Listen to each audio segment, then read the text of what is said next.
Well, good morning, class, or good afternoon, whichever the case may be when you're viewing this. Um, it's Saturday morning now for me. It's nice and quiet here, and I'm able to sit down and really help you focus on some of the main objectives of Chapter 1. Essentially, what Chapter 1 does is it gives you kind of an overview of everything in the course and what um, Dessler is trying to accomplish in this first course. In this first chapter. But again, it gives you the overview of everything. So here we go. The first thing that he's trying to identify essentially is get you to relate to is what is HR management. Essentially, HR management is a management process that involves the four following functions. And that would be planning, organizing, staffing, leading, and controlling. And you're going to say, oh my God, that is what I learned in Management 101, Principles of Management. But this is about the people part of all of that.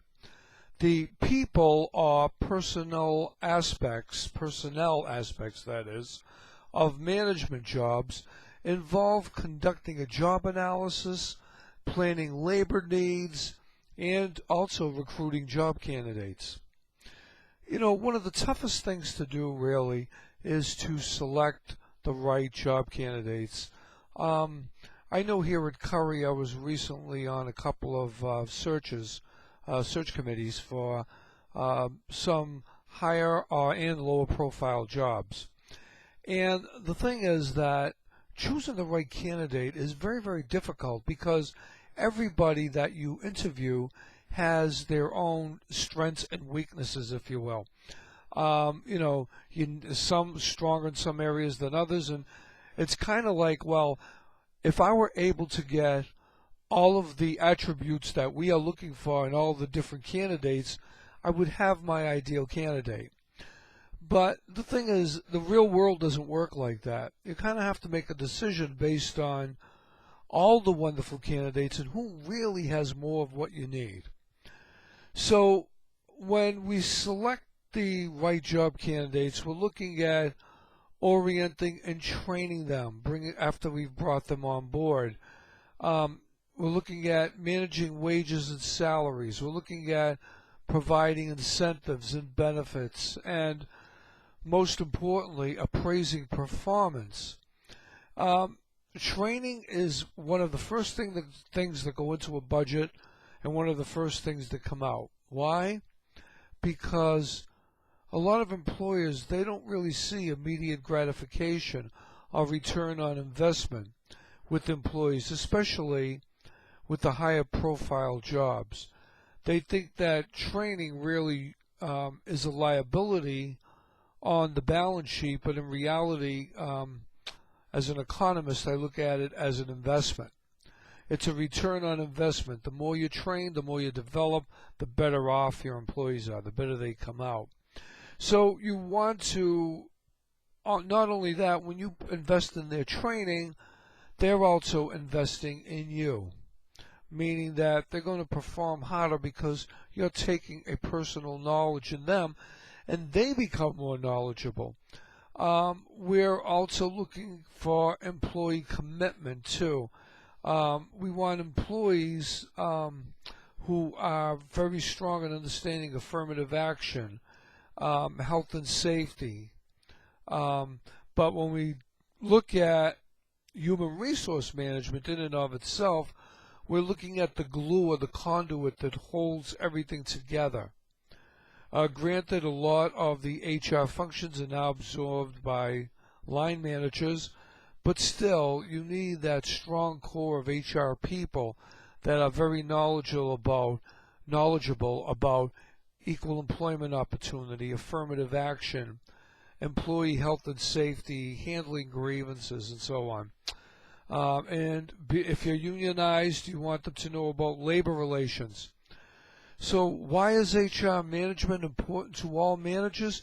Managers don't want to make mistakes without managing, such as hiring the wrong person, or having their company taken to court because of discriminatory actions, or, if you will, committing unfair labor practices. As a manager, anywhere in the organization, you'll have to improve performance. You have to make employees more efficient. You have to spend more time, if you are an HR manager, on becoming an entrepreneur and require basic and some advanced knowledgeable skills in HR. So we also want to look at the line and staff aspects of HR. And although most firms have an HR department with its own HR manager, smaller companies and some institutions, all managers tend to get involved in activities like recruiting, interviewing, selecting, and training. Now, there are two types of authority. There's line authority and there's staff authority. But authority in itself is the right to make decisions, to direct the work of others and to give orders, so to speak. But a good line manager in the 21st century is going to facilitate. They're going to bring out the best in people. Granted, line managers are authorized to direct the work of subordinates on the managerial grid. That's very true. But their subordinates are generally involved in work that to direct the they are involved in work rather that directly produces or sells the company's product or service. It is their branding, if you will. It's what the company stands for, such as in sales and manufacturing. Now, if we look at staff managers, they're going to be authorized to assist and advise line managers, if you will, sometimes considered middle managers, in accomplishing their day-to-day or their basic goals. The subordinates of staff managers are generally involved in work that support the products or services, such as purchasing or QC, quality control. HR managers are generally staff managers. So here again, we talk about going from line to staff. Managers may move back and forth from line to staff positions over the course of their careers, but line to staff HR cooperation is essentially important because HR and line managers are going to, for the most part, to share responsibilities for HR activities. So let's talk a little bit about line managers' HR responsibilities. All supervisors are responsible for aspects of HR personnel, such as placement, training, and development of employees. The HR department provides specialized assistance, such as acting as a recruiter. They usually have, like here at Curry, we have a Title IX officer, we have an EEO representative, we have job analysts, we have compensation managers, training specialists, and a labor relations specialist. The trends shaping HR today are really important. Here we're talking about 21st century HR. So HR responsibilities have become broader and strategic over time in response to a number of different trends going on. The role of HR has evolved from primarily being just responsible for hiring, firing, payroll, benefits, blah, blah, blah, to a more strategic role. And this course is really going to focus on strategic HR management. That means we're going to be looking at strategically or partnering, if you will, with the organizational mission. The powers to be have this sometimes 5 to 10 year plan if it's a large company, and some may be smaller, but strategically, where and what place do they want to be 5 to 10 years from now? As well as playing an HR as a counselor, a coach, if you will.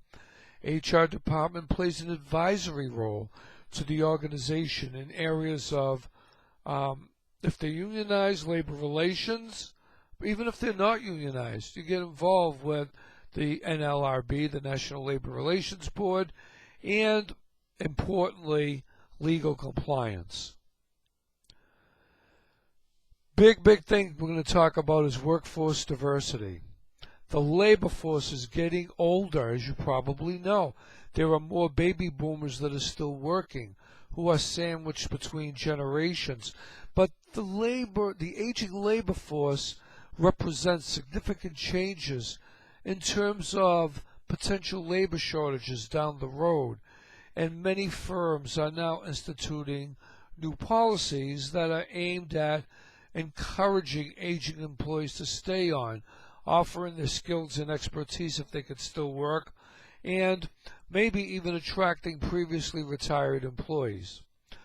Growing numbers of workers with elder care responsibilities and high rates of immigration are also present challenges and opportunities for HR. With projected workforce shortfalls, as I just talked about, many employers are hiring foreign workers to do U.S. jobs.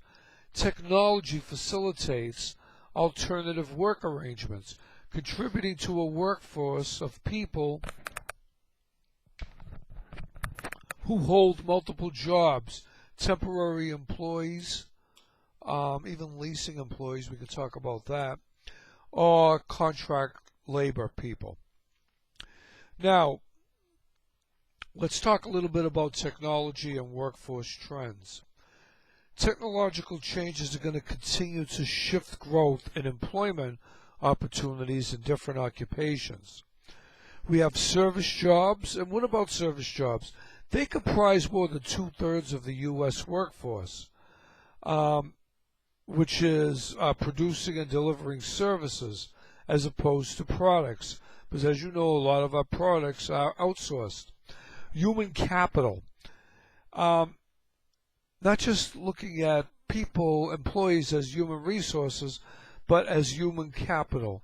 And that is going to refer to the knowledge, skills, and abilities embedded in people that are critical to profitability and success. Technological and workforce trends have created a growing emphasis on managing human capital. And we also have globalization and competition. That refers to the tendency of firms to extend their sales, ownership, or manufacturing to new markets abroad. And globalization of a world economy and other trends have triggered changes in how companies organize, manage, and use their HR departments. So the rate of globalization continues to be high and has several strategic implications for companies. More globalization is going to mean what? It's going to mean more competition, and more competition means more pressure to lower costs. And that makes employees demand to be more productive and do better things and do them more efficiently and less expensively.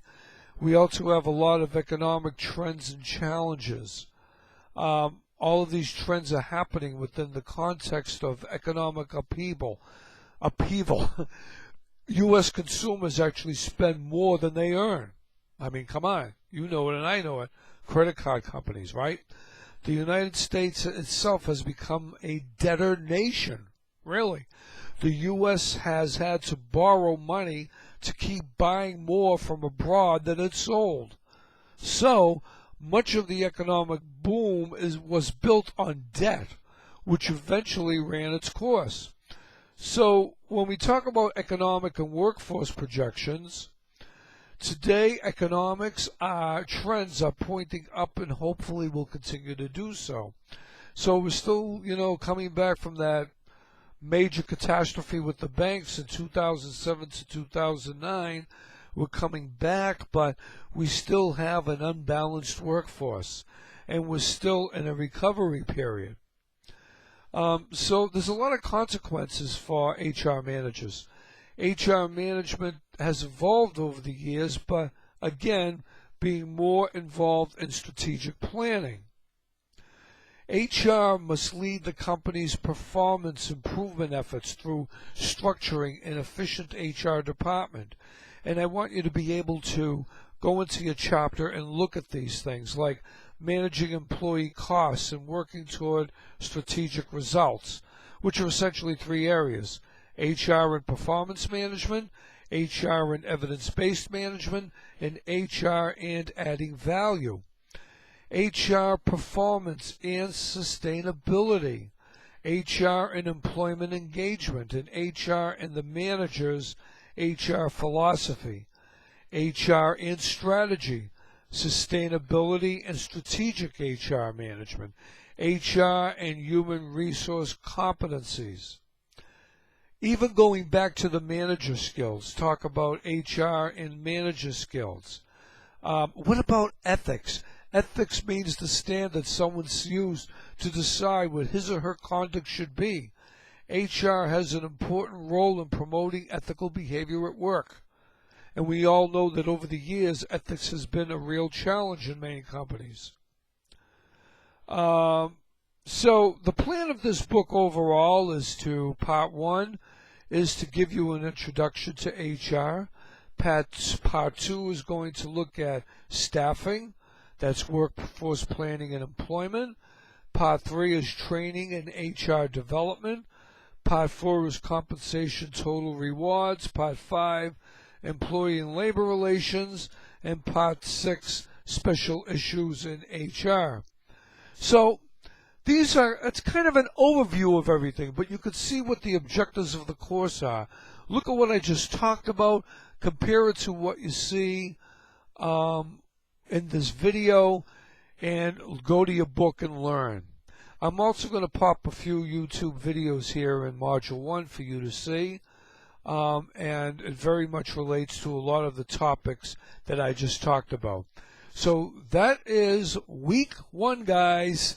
I will see you on the 31st. Thank you.